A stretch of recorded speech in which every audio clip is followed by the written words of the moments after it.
Mũhiano ũyũ wambĩkĩtwo gatagatĩ ka mũciĩ wa Diani nĩguo gũkorwo kĩonereria gĩa gũtara aikari na agendi ũrĩa mangĩmenyerera marĩa matũrigicĩirie. Mũhiano ũyũ wakĩtwo na cuba cia plastiki iria ciũnganĩtio kũrĩa itetwo ĩta njĩra ĩmwe ya kuonania ũgwati wa cuba ici gũteo hatarĩ na kĩharĩro. Wakĩtwo na mũhianĩre wa ikũmbĩ rĩa iria nĩgũkorwo nyamũ cia iria-inĩ nĩ cikoragwo ũgwati-inĩ mũnene wa plastiki. Ni mradi wa kutoa ile sensitization hamasa kwa watu wetu wote, sio wa Diani peke yake bali Kenya na dunia nzima, Afrika na Kenya, dunia nzima. Na hapa Diani sote tunajua kwamba ni nguzo ya tourism. Tuna hope to create awareness kwa watu wasitumie plastiki. Kama unaweza avoid kutumia plastiki itakuwa muhimu sana, na kama umezitumia usiziache kwa mazingira mahali huko, unafaa kupeleka mahali ambapo hasitachafua mazingira. Gikundi kia Heri Kenya ruhonge rwa maria maturigicĩirie NEMA na thirikari ya kaunti ya Kwale kuhitukira muthubarĩ wa Diani manyitanĩire kuona mũhiano ũyũ ũrĩa wakĩtwo na makĩria ma cuba 7,000 cia plastiki nĩ waheana gĩthomo kĩiganu, oho ũrĩ kĩrorerwa kũrĩ arĩa magendaga gũkũ. Wale wote ambao wanakuwa vyanzo vya taka lazima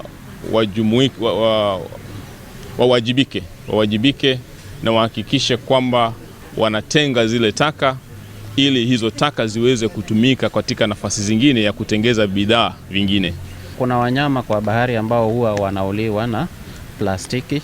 Kuna zile tunaita microplastics ambazo zinaingia kwa mili ya wanyama, zinafanya hawawezi digest chakula, hawawezi kula vizuri. Ataaramu makiuga kwaga gũgakorwo na cuba nyingĩ cia plastiki iria-inĩ gũkĩra thamaki gũkinyia mwaka wa 2050 ongorwo mĩhang'o ya kũmenyerera marĩa matũrigicĩirie ndĩgwĩkĩrĩrwo na kinyi. Anyiti itemi makiuga ũthũkangia wa marĩa matũrigicĩirie nĩ wĩigaga hatĩka-inĩ ciũmbe cia iria-inĩ o hamwe na kũruta mweke wa gũtherema kwa mĩrimũ ĩrĩa yumanaga na gĩko kĩa plastiki. Mũhiano ũyũ ũkĩrĩkana wahota gũtũra makĩria ma mĩaka igana rĩmwe. Does last and has an incredibly long lifespan. So we just learned that 450 years is the life of a plastic.